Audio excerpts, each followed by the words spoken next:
Moving to and studying in a new country is a pretty complex topic, nonetheless, when it is Denmark. But in this video, we are going to try to help you and shed some light on the practical questions that we are receiving. Here are 10 frequently asked questions that we are receiving about studying in Denmark.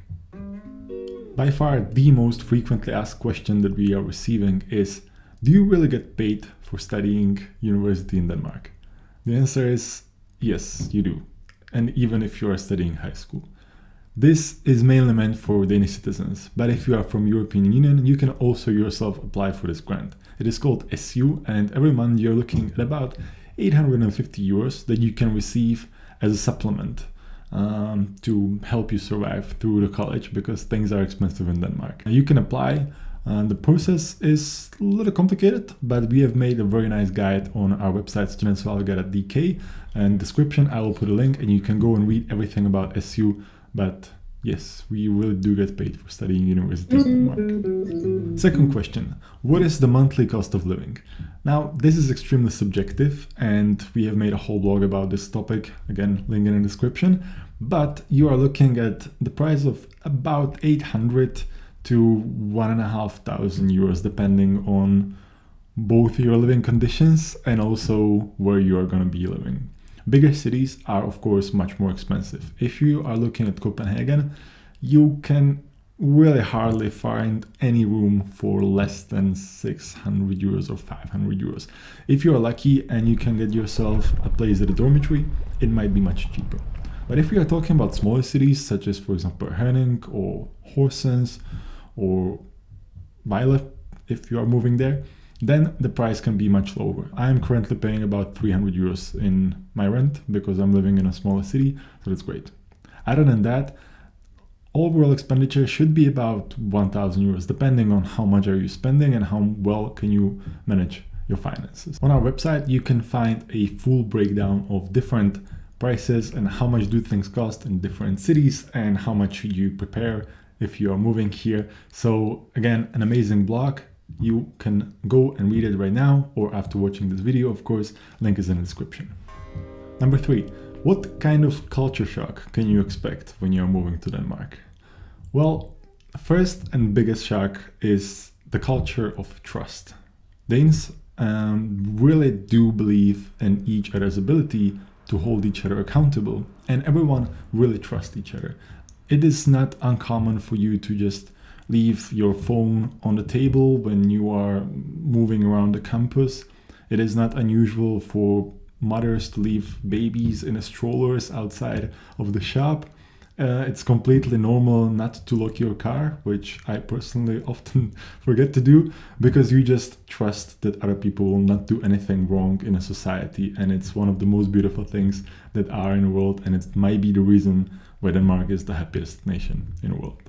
The other thing that will surprise you is the cycling culture. Bicycles are extremely popular in Denmark. It is one of the most convenient ways to transport yourself, of course, unless it's winter. But it's very good for the environment, it's very good for you, and everyone is cycling. And when I say everyone, I mean really everyone. Your teachers are going to be cycling, the CEO from the big company, he's going to be cycling. You going to your part-time job will be cycling together with other people. So get used to this. If you do not know how to cycle, then learn it before you come to Denmark.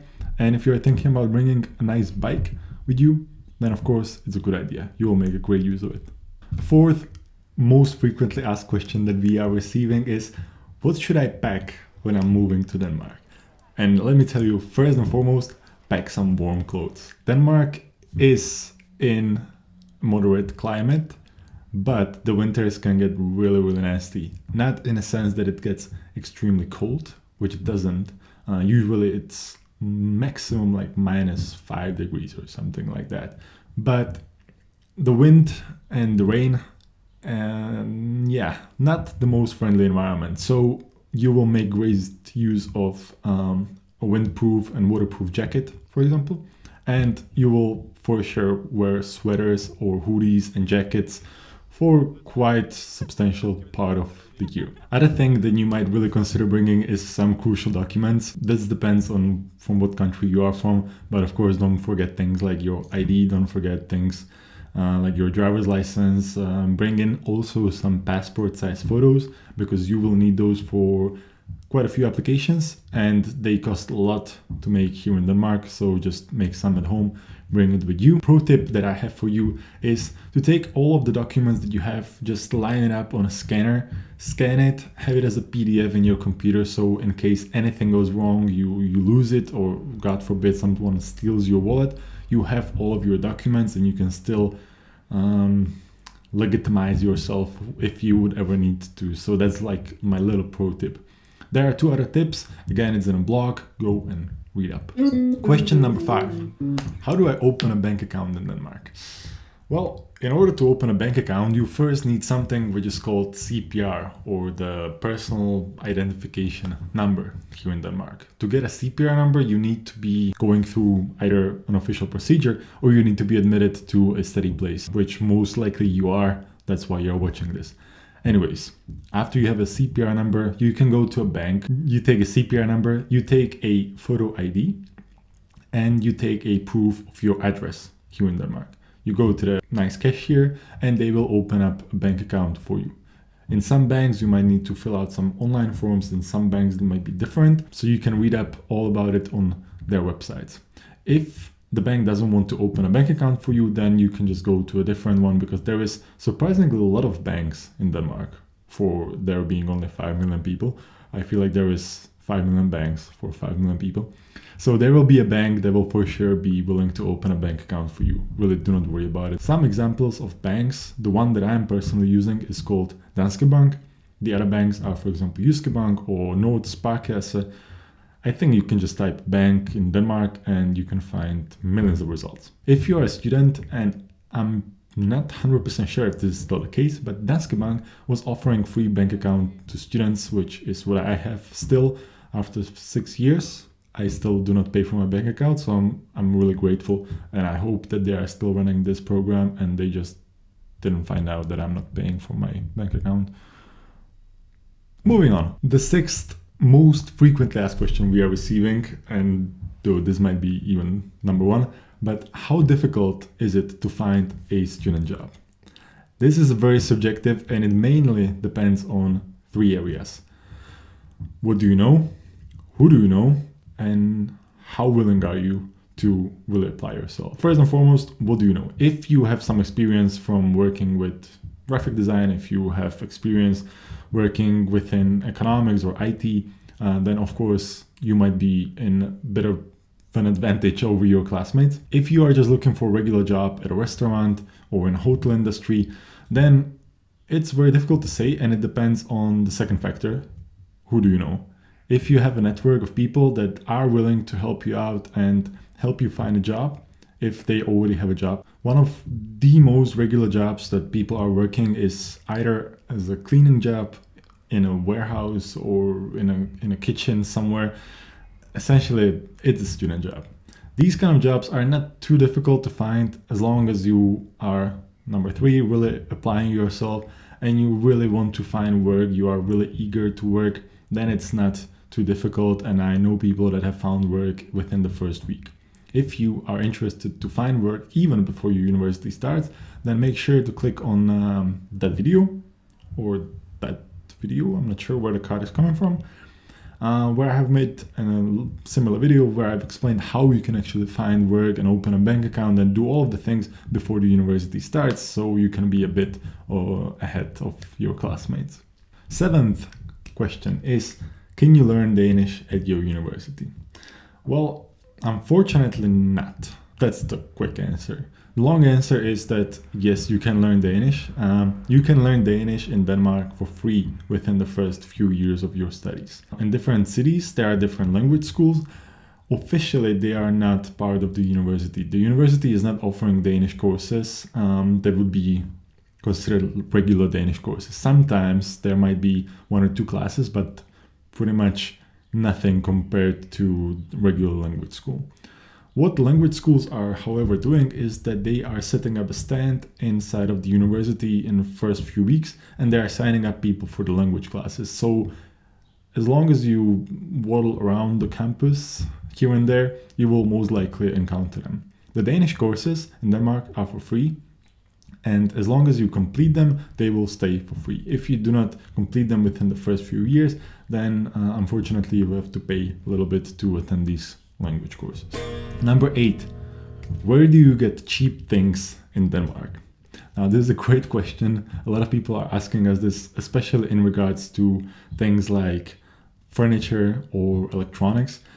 The place where I usually shop for anything secondhand is online, first and foremost, and that's Facebook Marketplace or DBA, Den Blue Avis, dba.dk, or guloggratis, yellow and gratis, free. And these three platforms are essentially encapsulating like 90% of things that people are either throwing out, selling, or in any way exchanging. If you want to go and physically shop for some goods, then there is a chain of secondhand stores in Denmark, which is called the Blue Cross or even the Red Cross. In Danish, the word is genbrug, so reuse or make use of again, which means reuse, Michael. So just do a Google search, and in your vicinity there is a very high chance that there is going to be some of these shops. If not, just use online search. Number 9, what is a disadvantage of studying in Denmark? Now, this is an extremely subjective question. If I was to point out one thing, is that if you are not speaking Danish, then you will most likely miss out on great opportunities.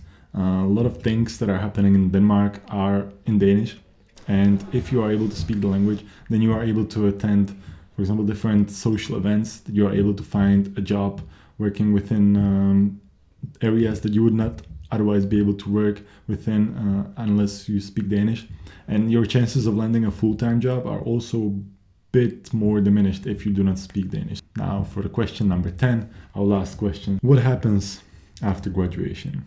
Now, this is a question you need to ask yourself first, but what happens after graduation is that you get to apply everything that you have learned throughout the university. And I don't just mean the things that you have learned in the classes.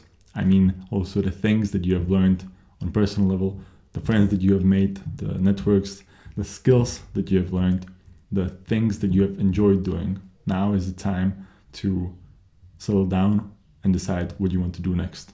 If you want to stay in Denmark, that's a great decision. Then learn a little bit of Danish, grow your network of Danish friends, and you're looking at a great life. If you are thinking to go back from Denmark to your country, that's also a really valid point, and I think there is nothing wrong with that, even though the government might disagree. But make use of everything that you can and come back with a lot of great memories. Do not regret anything, and most importantly, subscribe to Student Survival Guide, because we have a lot of tips also on the topic of how to enjoy the life in Denmark a bit more, what to do after graduation, how to motivate yourself, how to do things that you really enjoy doing and not the things that you believe you should be doing because someone else told you to. If you have any question that you would like to ask, then the comment section down below is a great place for it. We will reply to the comments as soon as we can. Otherwise, you can just go to studentsurvivalguide.dk, find a lot of awesome content. First and foremost, thanks to the whole team of Student Survival Guide for putting this whole project together. It's a great honor working with everyone. If you would like to support what we are doing, if you would like to support these videos to be coming out more often than just once every few months, then you can go to studentsurvivalguide.dk/shop. You can shop some of the things that we have in there. You can therefore support the channel, and you can get some nice things that we are together with other students in Denmark designing so that we can run this project. My name was Michael. This was a great 15 minutes that we have just spent with each other. If you have any more questions, comment section down below. Otherwise, I'll just see you in next videos, which are going to be much more outside than this one, I promise. Take care.